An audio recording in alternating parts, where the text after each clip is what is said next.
Masyarakat Vietnam emosi timnas Indonesia U16 permalukan timnas Vietnam U16 5-0 di Piala AFF U16 2024. Akibatnya, Vietnam U16 gagal mengamankan posisi ketiga di Piala AFF U16 2024. Ya, timnas Indonesia U16 baru saja berhadapan dengan Vietnam U16 di Stadion Manahan, Solo pada Rabu 3 Juli 2024 sore WIB. Duel seru pun tersaji dalam laga itu. Sempat kesulitan bersaing di awal laga, timnas Indonesia U16 akhirnya bisa memecah kebuntuan lewat gol Muhammad Zahabi Goli.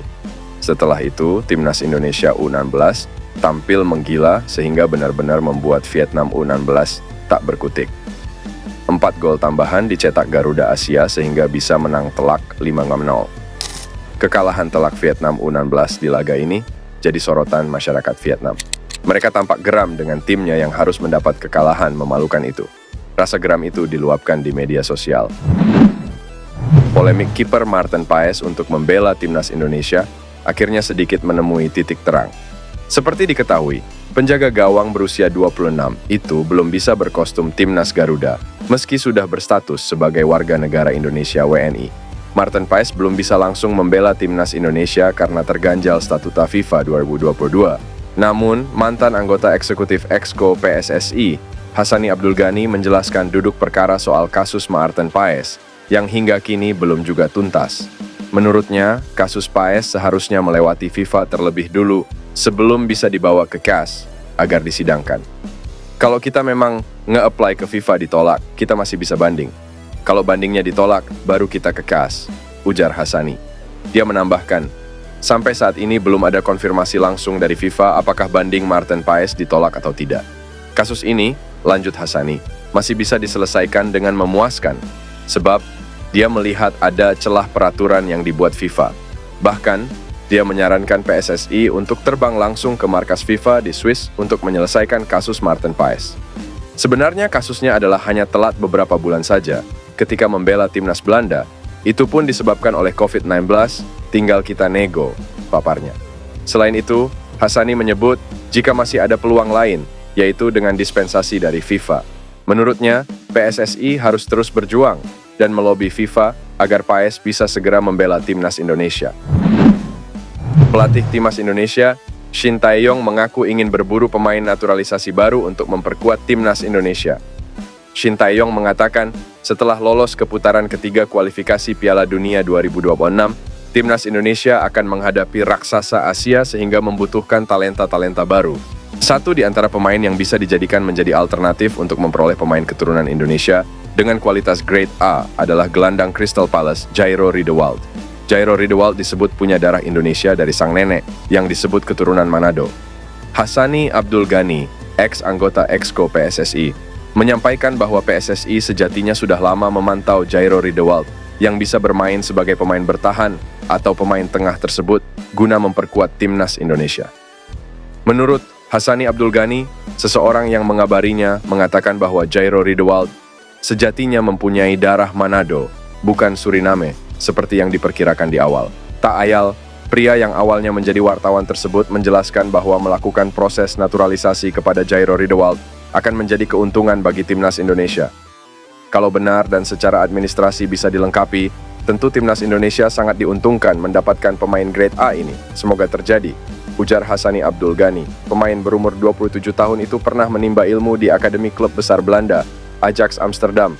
Bahkan, pemain kelahiran Belanda itu berhasil menembus tim utama Ajax. Riedewald berkontribusi 3 gol dan 3 assist dari 93 laga bersama Ajax Amsterdam di semua kompetisi. Selanjutnya, Riedewald melanjutkan karier bersama tim Liga Inggris, Crystal Palace, seusai menuntaskan transfer dari Ajax pada tahun 2017. Bersama Crystal Palace, Riedewald telah mengemas 91 penampilan dengan torehan 3 gol dan 1 assist. Perbedaan cukup mencolok harga pasaran Tristan Goijer dan Justin Hubner. Bek Ajax Amsterdam lebih muda setahun tapi kangkangi pilar timnas Indonesia. Nama Tristan Goijer tengah dikaitkan dengan naturalisasi WNI, mengingat sosoknya yang diketahui memiliki garis keturunan asal Maluku. Seiring berhembusnya kabar tersebut, fakta menarik soal Tristan Goijer pun bermunculan, termasuk soal kariernya di level klub. Berposisi sebagai bek kanan, Tristan Goijer saat ini membela Ajax Amsterdam U21 yang bermain di kasta kedua Liga Belanda, Keukenkampioen Divisi. Lahir di Blaricum, Belanda pada 2 September 2004, Tristan saat ini berusia 19 tahun dan menjadi pemain muda potensial di Liga Belanda. Di usianya yang masih sangat muda, Goijer termasuk pemain dengan harga pasaran yang tinggi di kelasnya, yakni mencapai 34,76 miliar. Nominal itu berkali-kali lipat dari Justin Hubner, pemain timnas Indonesia yang berusia 20 tahun, juga keturunan Belanda. Justin Hubner, yang terusir ke Cerezo Osaka saat ini, hanya memiliki harga pasaran senilai 6,08 miliar. Tentu akan sangat menarik jika Goijer benar-benar dinaturalisasi dan menyandang status WNI, sosoknya akan meramaikan daftar pemain termahal timnas Indonesia. Tristan Goijer hingga saat ini membuka peluang untuk dinaturalisasi menjadi WNI. Pelatih Ipswich Town Kieran McKenna mengaku suka dengan gaya bermain Elkan Baggott, tetapi akan tetap meminjamkannya ke klub lain. Kami menyukai Elkan, kami pikir ia memiliki atribut yang sangat bagus, tetapi bagi bek muda, penting untuk mendapatkan kesempatan bermain, kata McKenna. Musim lalu, Baggott tampil 4 kali bersama Ipswich di Piala Liga.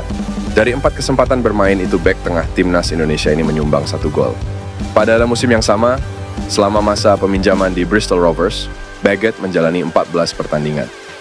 Sama seperti di Ipswich, Baggott juga mencetak 1 gol. Sebelum memutuskan Baggott dipinjamkan ke klub lain, McKenna akan mengadakan pertemuan lebih dahulu. McKenna ingin mendengar langsung pendapat Baggott soal klub barunya. Saya harus berbicara dengan Elkan awal minggu depan. Jadi saya tidak akan bicara terlalu banyak karena saya ingin berbicara dengan para pemain terlebih dahulu. Ia mendapatkan beberapa kesempatan bermain tahun lalu. Di babak kedua tidak sebanyak yang kami inginkan. Jadi ada kemungkinan besar ia akan dipinjamkan musim ini, ujar McKenna. McKenna ingin Baggott mendapat menit tampil lebih banyak di usia yang masih muda, 20 tahun. Jika dipaksakan bersama Ipswich, potensi bisa tenggelam jika hanya duduk di bangku cadangan. Menurut McKenna, kesempatan bagi Baggott tampil di kasta tertinggi Liga Inggris tetap terbuka, asal memperlihatkan perkembangan. Inilah tujuan ia akan dipinjamkan kembali. Timnas Indonesia di bawah asuhan Shin Tae-yong gencar mencari pemain tambahan. Belakangan ini sudah ada beberapa nama yang dikantongi, termasuk pemain satu ini. Pemain tersebut bernama Ole Romani, dia merupakan pemain depan, selain jadi pemain depan. Nyatanya Ole juga bisa menjadi pemain winger kanan dan winger kiri. Nama Ole Romani masuk radar calon pemain naturalisasi baru Timnas Indonesia. Lantaran Timnas Indonesia sedang butuh untuk mempertajam lini serang, mungkin kedatangan Ole pastinya sangat layak. Ole Romani merupakan pemain muda yang bertalenta, karena di usianya yang masih muda, dirinya mampu menonjol sebagai pemain depan seperti striker yang layaknya house goal. Selain itu, ini dia 3 alasan Ole Romani cocok jadi pemain naturalisasi baru Timnas Indonesia sebagai pemain muda potensial, striker muda yang house goal. 1. Striker house goal.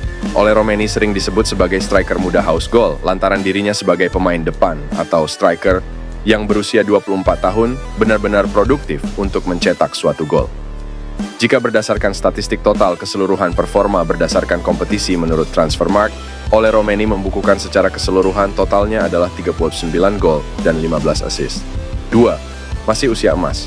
Ole Romani masih berada di masa-masa usia emas, pasalnya Ole sekarang berusia 24 tahun.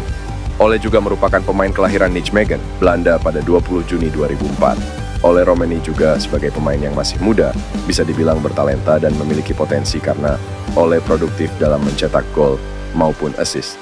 Dan berhubung Ole Romani ini masih berada di usia emas, maka sangat cocok sekali jika ingin dijadikan sebagai calon pemain naturalisasi baru Timnas Indonesia, mengingat dirinya yang masih produktif. 3. Muda berbakat. Berusia 24 tahun dan punya statistik oke berdasarkan total dari performa kompetisi dan klub, Ole bisa dikategorikan sebagai pemain muda yang berbakat. Ole punya potensi, makanya jika ia benar jadi pemain naturalisasi baru Timnas Indonesia, mungkin ia akan bisa beradaptasi dan mendapatkan pengalaman baru dalam performa kompetisi maupun klub baru. Statistik Ole menurut Transfermarkt juga, kalau dilihat-lihat sangat menarik, sebagai pemain muda dan striker yang bertalenta serta punya bakat yang cocok diaplikasikan ke Timnas Indonesia.